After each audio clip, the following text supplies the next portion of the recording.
Hello guys, welcome to film explain in Hindi. ये movie भाई बहन के आसपास घूमती है, जहां एक बहन ने अपने भाई से बचपन में वादा किया होता है कि जब उसकी सही उम्र हो जाएगी तो वो उसके साथ इंटीमेट होगी और तब तक वो वर्जिन ही रहेगी।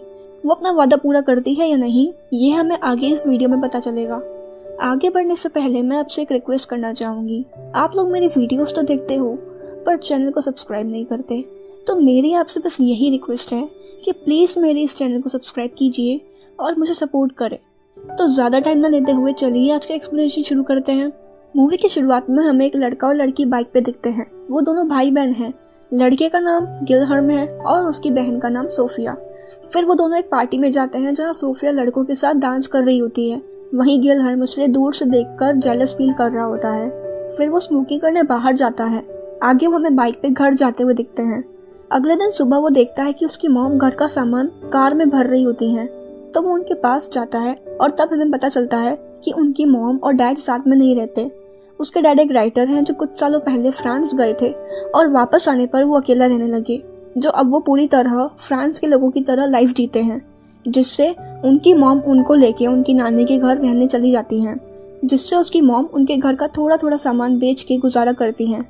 जब शाम को गिलहर्म, सोफिया और उसकी मॉम साथ में टीवी देख रहे होते हैं, तब उनकी मॉम उन्हें कहती हैं कि तुम्हारे डैड ने तुम्हें उनसे मिलने बुलाया है, जिसे सुन सोफिया कहती है मैं नहीं जाऊंगी, मुझे वो नहीं पसंद। फिर रात को गिलहर्म और सोफिया जब साथ में बैठे होते हैं तो वो पूछता है तुम्हें अपना प्रॉमिस तो याद है ना, तुम भूल तो नहीं गई ना? और सोफिया कहती है नहीं, मुझे याद है, पर वो प्रॉमिस मैंने बचपन में किया था। फिर गिलहर्म कहता है मुझे नहीं लगता कि तुम अभी तक वर्जिन हो। और सोफिया कहती है मैंने प्रॉमिस पूरा नहीं किया ना, इसलिए तुम ऐसा कह रहे हो ना। तभी गिलहर्म उसे किस करने जाता है, पर सोफिया वहां से खड़ी होकर चली जाती है। दरअसल बचपन में सोफिया ने गिलहर्म से प्रॉमिस किया होता है कि जब उसे लगेगा कि वो रेडी है तब वो उसके साथ इंटीमेट होगी और वो तब तक वर्जिन ही रहेगी। और अब सोफिया को वो बात मजाक लगती है, पर गिलहर्म उसे सच मान बैठा होता है और अब गिलहर्म खुद को रोक नहीं पाता।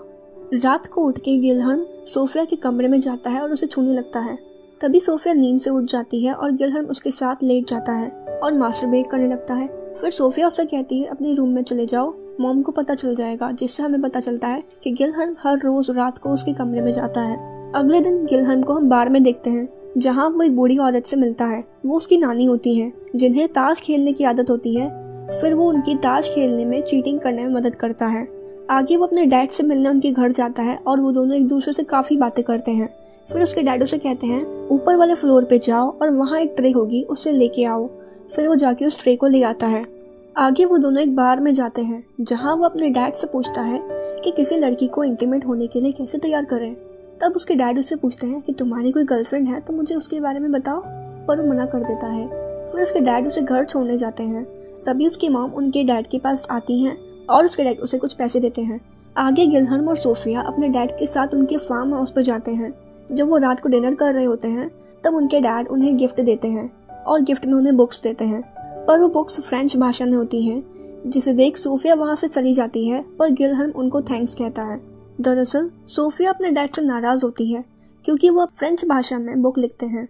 आगे हम गिलहर्म को अपनी बहन के कमरे में देखते हैं।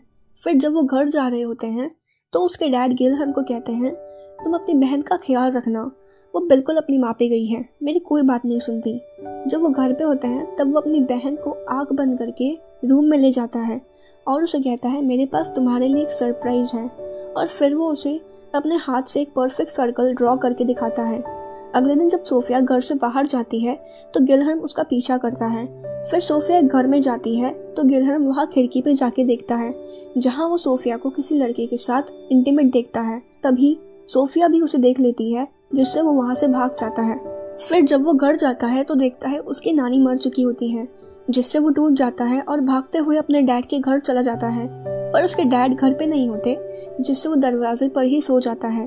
फिर उसके डैड आते हैं और उसे घर में ले जाते हैं और उससे पूछते हैं क्या हुआ, पर वो कुछ नहीं बताता। फिर उसके डैड उसे एक ट्रे में खाना देके कहते हैं इसे ऊपर वाले फ्लोर के दरवाजे पे रख के आओ।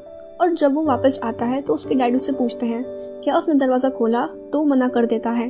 उसके डैड अपने पड़ोसी को खाना क्यों दे रहे होते हैं, ये हमें आगे पता चलेगा। अगली सुबह जब वो उठता है तो वो देखता है उसके डैड एक औरत के साथ इंटीमेट हो रहे होते हैं। फिर वो सोफिया को कॉल करता है और चुप रहता है। पर सोफिया उसे पहचान लेती है और रोने लगती है और गिलहर्म कॉल कट कर देता है। फिर वो घर से तैयार होकर अपनी नानी के अंतिम संस्कार पे जाता है जहाँ उसे सोफिया मिलती है, पर वो उससे दूर ही रहता है। अगले दिन जब वो घर पे होता है तो उसके डैड कॉल पे बात कर रहे होते हैं और वो कहते हैं, मेरे पड़ोस में एक लड़का है जिसकी मॉम उसे यहाँ नीचे बस स्टॉप पे 30 साल पहले छोड़ के गई थी। उसकी मॉम ने उनसे कहा था कि वो थोड़ी देर में एक बस में आके उसे ले जाएंगी। तब से वो इसी बस स्टॉप पे उनका वेट कर रहा है और अपने आप को कमरे में बंद करके रखता है। तभी हमें पता चलता है कि उसके डैड क्यों उनसे अलग रहते हैं। आगे जब वो घर पे होते हैं तो उसे छत से खून की बूंदें टपकती दिखती हैं और वो अपने डैड को बताता है। फिर वो दोनों ऊपर वाले फ्लोर पे जाते हैं जहाँ वो देखते हैं ट्रे में खाना अभी भी होता है। तो उसके डैड घर का दरवाज़ा तोड़ के अंदर जाते हैं और देखते हैं वो मर चुका होता है, जिससे उसके डैड टेंशन में आ जाते हैं। फिर उसके डैड गिलहर्म को अपनी मॉम के घर वापस जाने को कहते हैं। आगे वो अपने घर जाता है और अपनी मॉम से जाके मिलता है। फिर उसकी मॉम उसके साथ इंटीमेट होने की कोशिश करती है, पर वो कहता है मैंने ये पहले कभी नहीं किया। तो उसकी मॉम खुद को रोक लेती हैं और वहाँ से चलने लगती हैं और जाते वक्त उसे कहती हैं तुम अपनी बहन से जाके मिल लो। फिर वो अपनी बहन के रूम में जाता है जहाँ उसकी बहन रोते हुए उसके साथ इंटीमेट होती है। अगले दिन हम सोफिया को गिलहर्म की तरह परफेक्ट सर्कल बनाते देखते हैं। इसी वजह से इस मूवी का name how to draw a perfect circle है, जो 2009 में रिलीज हुई थी। अगर आपको हमारा ये एक्सप्लेनेशन पसंद आया तो इस वीडियो को लाइक कर देना और हमारे इस चैनल को सब्सक्राइब कर देना। तो मिलती हूँ आपसे कल नई वीडियो के साथ। बाय।